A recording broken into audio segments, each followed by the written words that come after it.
알파와 오메가요 처음과 마지막이요 시작과 마침이라 하신 예수 그리스도의 거룩하신 이름으로 감사기도 드립니다. 아멘.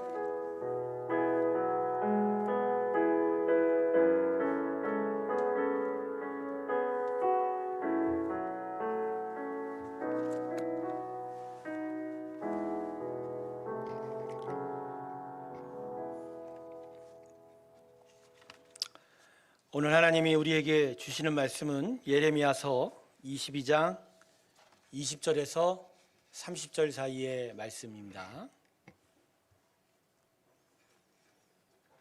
예레미야서 22장 20절에서 23절까지의 말씀입니다. 제가 읽겠습니다. 너는 레바논에 올라 외치며 바산에서 내 소리를 높이며 아바림에서 외치라. 이는 너를 사랑하는 자가 다 멸망하였음이라. 내가 평안할 때 내가 내게 말하였으니 내 말이 나는 듣지 아니하리라 하였나니 내가 어려서부터 내 목소리를 청종하지 아니함이 내 습관이라. 내 목자들은 다 바람에 삼켜질 것이요 너를 사랑하는 자들은 사로잡혀 가리니 그때 내가 반드시 내 모든 악 때문에 수치와 욕을 당하리라. 레바논에 살면서 백향목에 깃들이는 자여 여인이 해상하는 고통 같은 고통이 내게 임할 때 너의 가련함이 얼마나 심하랴. 아멘. 우리 하나님께 영광의 박수 올려드립니다. 아멘. 날씨가 많이 좋아졌죠? 예, 드디어 봄입니다. 할렐루야.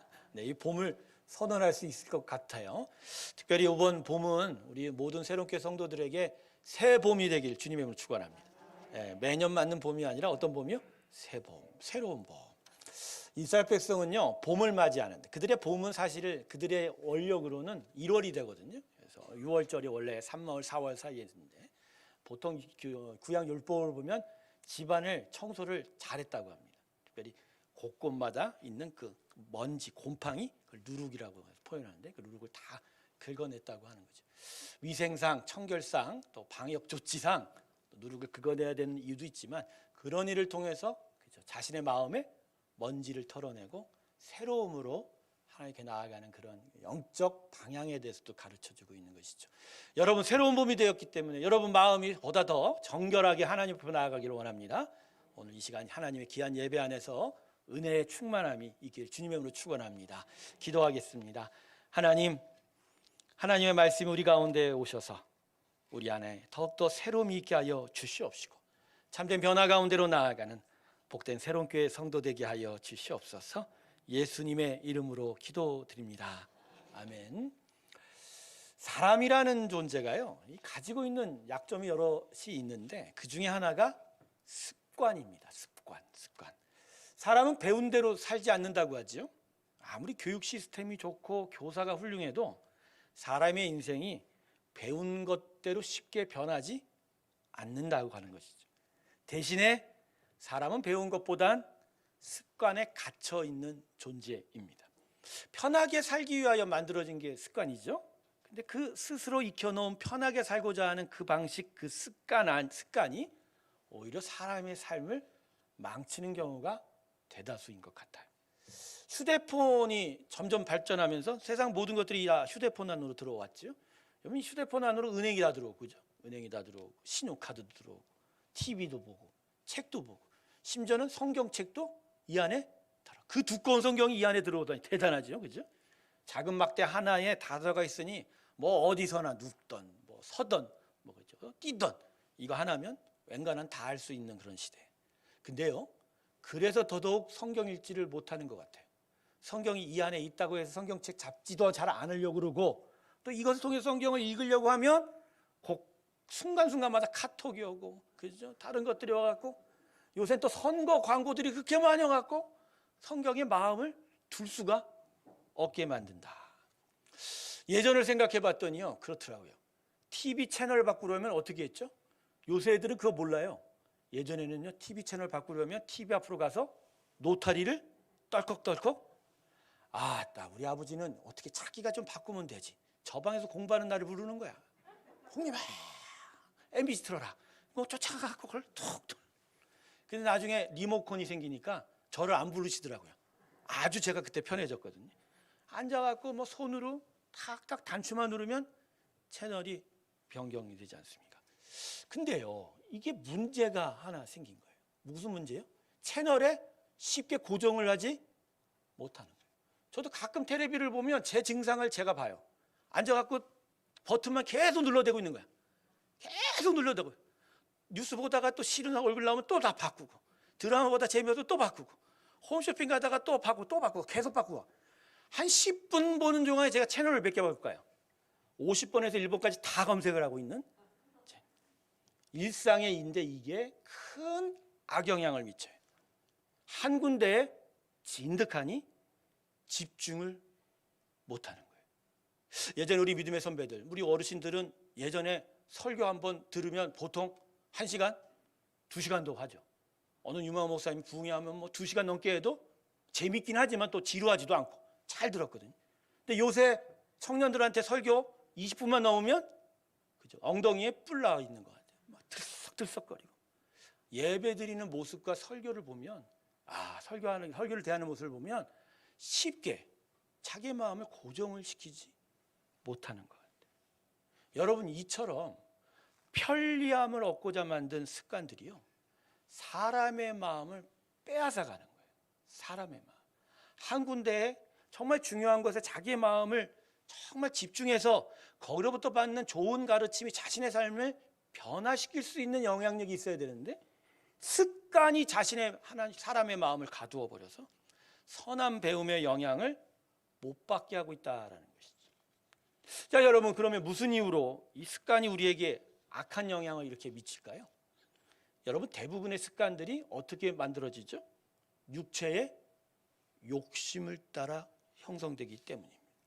편하게 사려고 하는 습관 그 자체의 경향, 즉 육체의 욕심 때문에 만들어졌기 때문에, 육체의 편안함에는 습관은 협조를 하지만 선한 행동 마음의 작용에는 방해를 한단 말이에요. 선한 행동은 대부분 육체의 편안함을 포기하는 쪽으로 일이 진행이 되기 때문이죠. 여러분, 선한 행동하기 참 어렵죠? 그 이유가 우리의 마음의 경향 때문이라는 거죠. 여러분, 사랑하는 일도 한번 생각해 보세요. 여러분, 타인을 사랑한다라는 게 이게 기본적으로 어떤 일이 있어야 되죠? 그냥 입술로만 사랑합니다 하면 돼요? 기본적으로 사랑은 내 걸 남한테 주는 거예요. 내가 손해를 보고 내가 불편함이 당연히 동반되는 게 사랑인데, 습관이라는 건 결국 내가 편안하고 내 걸 지키는 방향이다 보니 쉽게 사랑하기가 힘든 거라는 거죠. 그래서요, 말로만 사랑하는 것 같아요. 사실은 진짜 자신이 불편함을 감수하고서라도 자기 걸 내어놓는 일이 극히 어렵기 때문인 거죠. 그래서 성도 여러분, 악한 습관은 빨리 고쳐야 됩니다. 빨리 고쳐야 돼요. 특별히 게으르고 악한 영적 습관은 더더욱 그래요. 이 악한 습관이 우리 안에 장애물이 되거든요. 이 장애물이 돼서 하나님의 자녀들이 선한 방향으로 제대로 자라나지 못하는 거예요. 그래서 열매를 맺지 못하는 것이다. 오늘 본문 말씀은 예레미야서의 한 부분이지만 특별히 게으르고 악한 영적 습관에 대한 하나님의 교훈을 우리에게 가르쳐주고 있습니다. 이제 말씀으로 들어갈까요? 오늘 말씀은 이스라엘 백성이 매우 악한 습관에 갇혀서 전혀 하나님을 향한 선한 일들이 나타나지 못한다라고 지적하고 있습니다. 자, 본문 21절을 보세요. 다 같이 한번 또 읽어볼까요? 같이 읽습니다. 시작. 네. 나는 듣지 아니하리라 하였나니 내가 어려서부터 내 목소리를 청종하지 아니함이 내 습관이라. 자, 이스라엘 백성의 죄를 고발하시는데 하나님이 이스라엘 백성에게 너에게 악한 습관이 하나 있다 이렇게 얘기하시죠. 자, 그럼 그 악한 습관이 뭐죠? 하나님의 말씀을 어려서부터 듣지 않았다. 난 하나님의 말씀을 어려서부터 듣지 않을래라고 하는, 그게 그들에게 이제 습관화됐다 이렇게 이야기하는 거죠. 근데 여러분, 이스라엘 백성이 어려서부터 하나님의 목소리를 듣지 않았다는 게 도대체 무슨 의미일까요?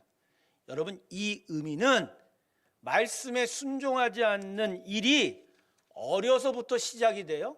그래서 지금 이 순간에는 도저히 고칠래야 고칠 수 없는 아주 굳건하게 견고하게 너희의 인생에 배어 있다라는, 쉽게 고쳐지지 않는, 오히려 더더욱 굳어지고 있다라는 그 지적이 바로 오늘 본문 21절의 말씀인 거예요. 여러분, 어떻게 이스라엘 백성이 이렇게 굳어졌죠? 어떻게 이 악한 습관이 그들에게 깊이 배어져서 하나님이 오늘 너희는 도대체 그 습관이 깨지지 않는구나 라고 이렇게 말씀하실 수 있냐는 거죠. 자, 그 이유가 뭘까요? 그게 아까 우리가 읽었던 21절에 그대로 다 21절 초반부 보세요. 이렇게 얘기하죠. 내가 평안할 때. 저 뭐라고 얘기해요? 내가? 여러분, 평안은 하나님이 주신 선한 겁니다. 그 자체는 문제가 없는데, 근데 이 평안이 이스라엘 백성이 굳은 마음이 되었다, 악한 습관으로 나아갈 수 있게 만들었다라는 거예요. 여러분, 이게 왜 그럴까요? 자, 하나님과 이스라엘 백성은 언약 관계죠. 하나님은 하나님 되어주시고 이스라엘은 하나님의 백성들. 그래서 하나님은 그들에 대한 책임으로 보호하시고 인도하시고, 그리고 그들을 돌보아 주심으로, 그래서 그들이 평안의 길을 갈 수 있도록 책임져 주시는 거죠.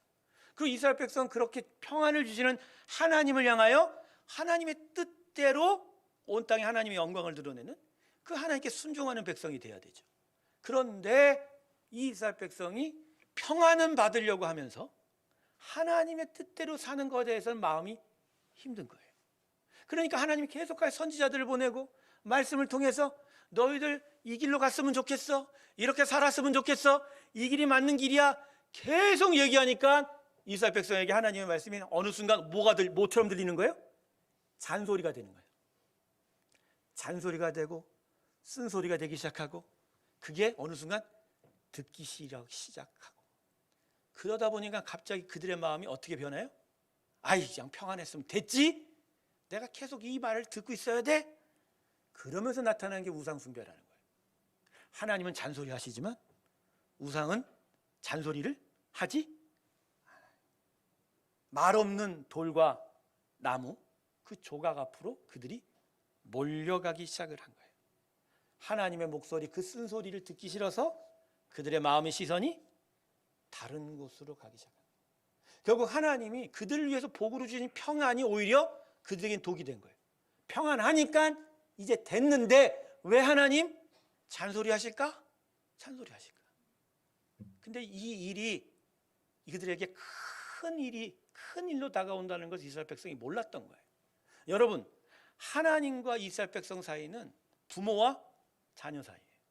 즉, 소통이 있어야 되고 친밀한 대화가 있어야 돼요.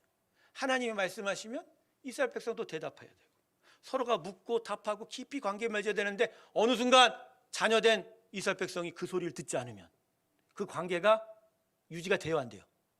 점점 멀어지다 보면 결국 관계가 소원해지기 시작하고 어느 순간 끊어지고, 그리고 그 반대로 이스라엘 백성은 하나님이 아닌 돌과 나무를 사랑하고 거기에 절을 하기 시작하니까 하나님의 평안이 그들 가운데 있을 수가 있어요, 없어요? 어느 순간 평안이 깨지기 시작을 한 거예요. 그리고 점점 이스라엘 백성은 하나님 목소리부터 멀어지기 시작하니까, 들으려 하지 않으니까 그 마음이 굳어져 버리고 그 악한 습관이 그들에게 깊이 배기 시작한 거예요. 여러분, 이 자신의 자녀 삶은 이스라엘 백성이 하나님의 말씀과 목소리를 듣려 하지 않은 그 모습을 보면서 하나님이 얼마나 속이 상하셨을까요? 오랜 시간을 참고 또 선지자를 보내고 가르치고 두들겼는데도 변화가 없고, 오히려 그 악한 습관은 점점 깊이 그들에게 배어갔을 때 하나님은 이스라엘에 대해서 정말 안타까워하셨을 거예요. 그래서 하나님이 어떻게 하셨느냐? 하나님이 이스라엘 백성에 대한 책임이 있어요. 한 번 자녀 삼았기 때문에 끝까지 책임지셔야 되는 거 아니에요. 그러니 이스라엘 백성을 다시 회복시키려니 그들에게 조금 강한 방법을 쓰신 거죠. 그게 바로 오늘 본문 20절 이하의 말씀입니다. 즉, 이러한 재앙이 너에게 찾아올 거야. 그리고 그 재앙 속에서 너희의 지도자들은 죽을 것이고 너희는 포로로 끌려갈 것이고 약속의 땅도 빼앗길 것이고 너희는 정말 큰 고통 가운데 있게 될 것이다. 너희들 고생하게 될 것이다. 그러면서 오늘 본문 23절에 뭐라고 말씀하세요? 자, 제가 읽을게요. 레바논에 살면서 백향목에 깃들이는 자요. 즉 평안만을 만족하는 너희들 이스라엘 백성이요. 이런 얘기예요. 여인이 해산하는 고통같이 고통이 내게 임할 때 너희 가련함이 얼마나 심하랴. 여인이 해산하는 그 고통이 이제 너희가 당할 것이다. 이렇게 하나님의 엄청난 징계를 이스라엘 백성에게 내려주고 있는 것이죠. 이걸 통해서 그들이 다시 하나님께서 되돌아오기를 바라는 그런 마음이었다는 거죠. 하지만 여러분, 이 말씀과는 정말 다른 또 의미가 있는 거예요. 제가 지난 시간에도 예레미야서를 같이 살펴보지 않았습니까? 그때 제가 분명히 말씀드렸죠. 하나님의 심판은 순간 완전해지기 때문에 되돌릴 시간도 없고 회개할 시간도 없고 그냥 하나님이 주시면 다 받을 수밖에 없는 그것이 바로 하나님의 심판인데, 오늘 하나님이 그 심판을 선포하면서 해산하는 고통이 그들에게 있을 것이다 라고 얘기한 건 그들에게 이 심판이 임하지 않기를 바라는 마음이 더 크다는 거예요. 오히려 너희가 지금 해산하는 수고로 너희의 굳은 습관을 깨고 하나님의 목소리를 다시 청종해 간다면 너희에게는 이 재앙이 오는 것이 아니라 너희가 영원히 평안을 누리리라. 할렐루야. 바로 이스라엘 백성에게 심판의 예언이 아닌 해산하는 수고에 대해서 촉구하고 있는 것이죠. 여러분, 이스라엘 백성들은 어려서부터 불순종의 악한 습관에 매였기에 그들의 마음을 가리켜 굳은 마음이라고 얘기합니다. 특별히 성경으로는 묵은 땅이라고 얘기합니다. 여러분, 묵은 땅이 뭔 땅인 줄 아시죠? 묵은 땅은 그냥 오래된 땅이 아니에요. 호세아서 10장을 보면 정확하게 묵은 땅을 기경하라는 이렇게 말씀을 하는데, 밭을 간 지가 너무 오래돼서 씨를 뿌려도 씨가 어떻게 된다고요? 심겨지지가 않고 팅팅 튕겨내는 거예요. 땅이 씨앗을 튕겨내는 거예요. 근데 여러분, 이 묵은 땅이라고 부른 이유가 뭐죠? 원래부터 묵은 땅이었나요? 부드러웠기 때문에 묵었다라고 얘기하는 거예요. 원래는 부드러웠어요. 원래는 기름졌어요. 계속 뿌리면 뿌린 대로 거두고 열매 맺을 수 있었어요. 그런데 어느 순간부터 쟁기질을 하지 않은 거예요. 밭을 갈지 않은 거예요. 그냥 내버려 두니까 점점 땅이 굳어지고 그 땅에는 아무것도 심겨질 수가 없게 된 거죠. 물론 묵은 땅도 하나님의 크신 은혜 안에 있죠. 한밤에 내리는 이슬비도 그 땅에 흐를 것이고 이른 비, 늦은 비와 같이 단비도 그 땅에 하나님 부어주시는 거죠.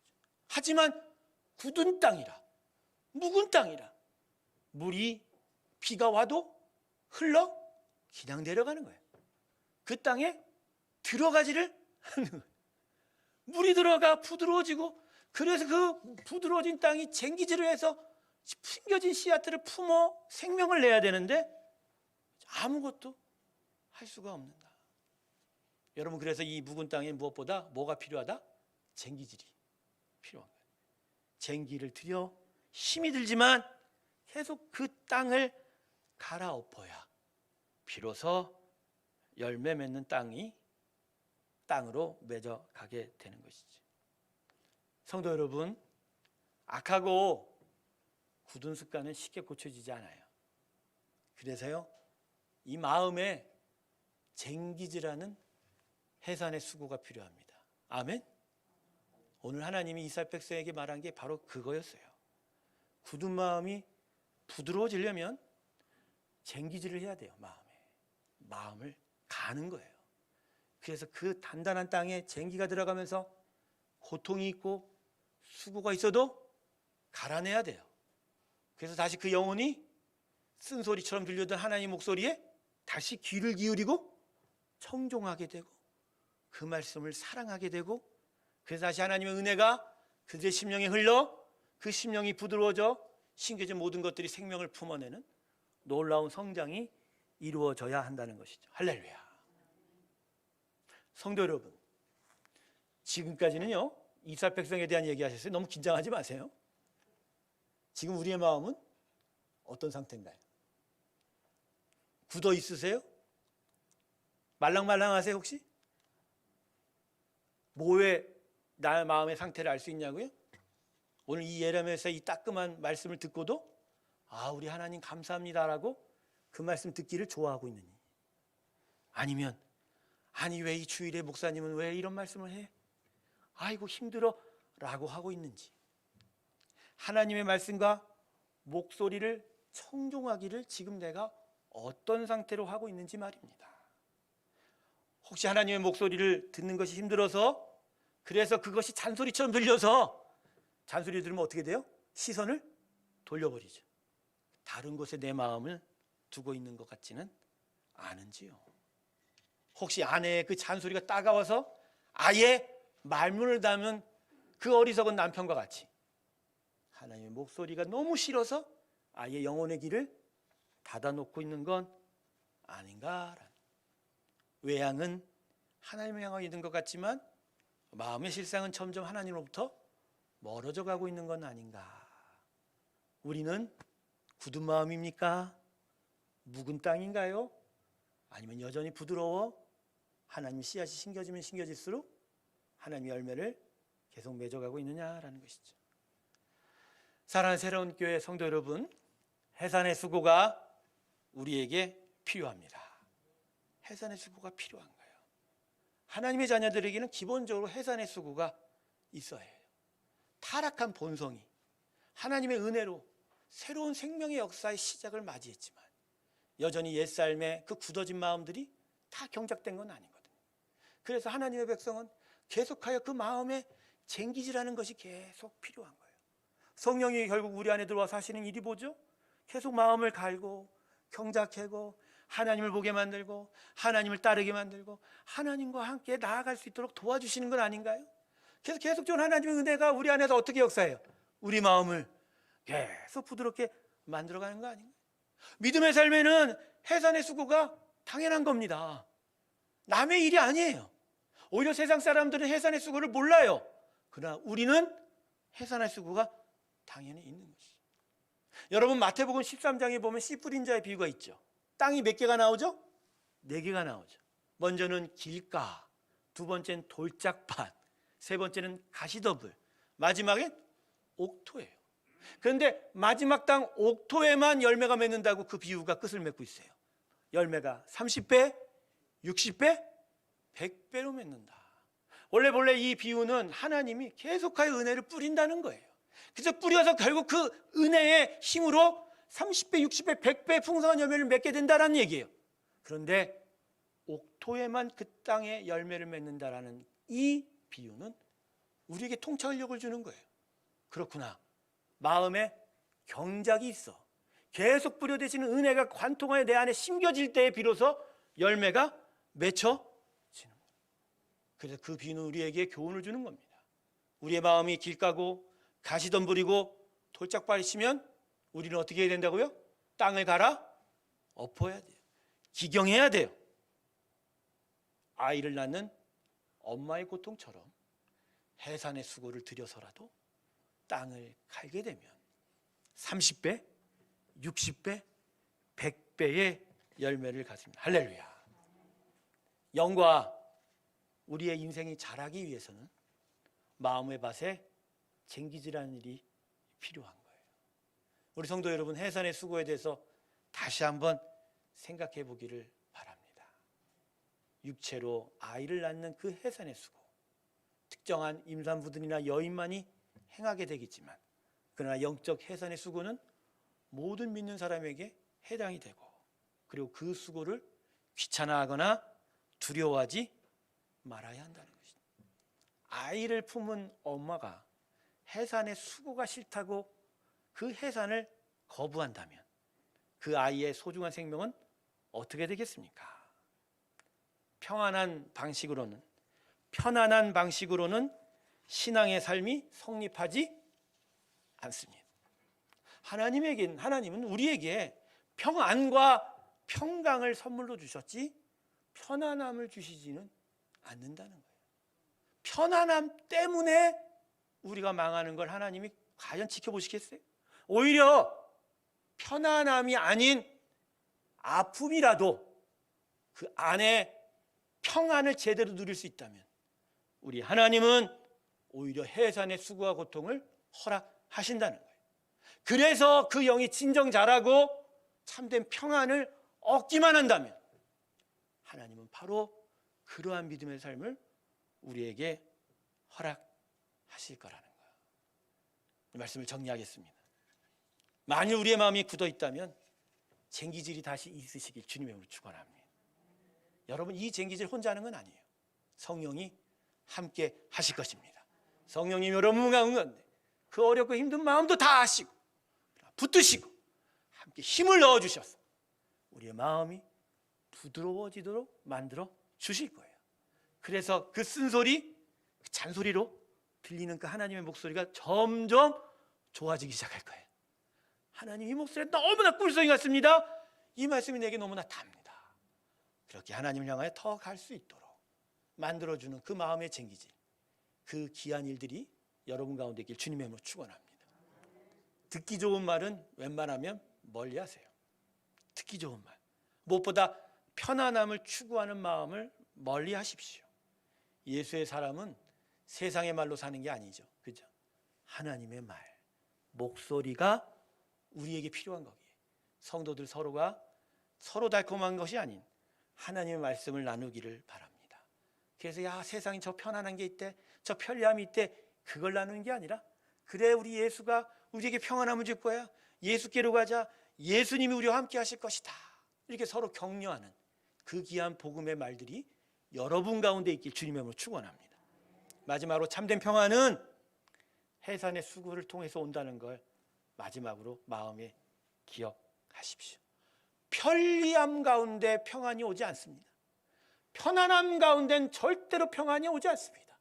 그러나 해산하는 마음의 수고 안에 하나님은 참된 평안을 우리에게 허락하셔서 상황과 현실에 끌려다니지 아니하고 오히려 말씀 안에서 견고하게 서 있는 참된 평안을 우리에게 허락해 주실 줄로 믿습니다. 이 귀한 은혜가 저와 여러분 가운데 함께하길 주님으로 축원합니다. 기도하겠습니다. 하나님, 오늘 우리 안에 편리함과 편안함, 그리고 평안함이 무엇인지를 다시 깨닫습니다. 우리가 너무 편리함을 찾아서 참된 평안을 잃어버리지는 않았는지요. 굳은 마음, 하나님 이 묵은 땅 점점 하나님의 목소리를 듣지 않으려고 하는 것은 아닌지를 돌아보면서 마음의 쟁기질, 그 해산의 수고를 하겠습니다. 주님 도와주시옵시고 하나님 목소리를 듣기를 청종하는 하나님의 귀한 백성 되게 하여 주시옵소서. 예수님의 이름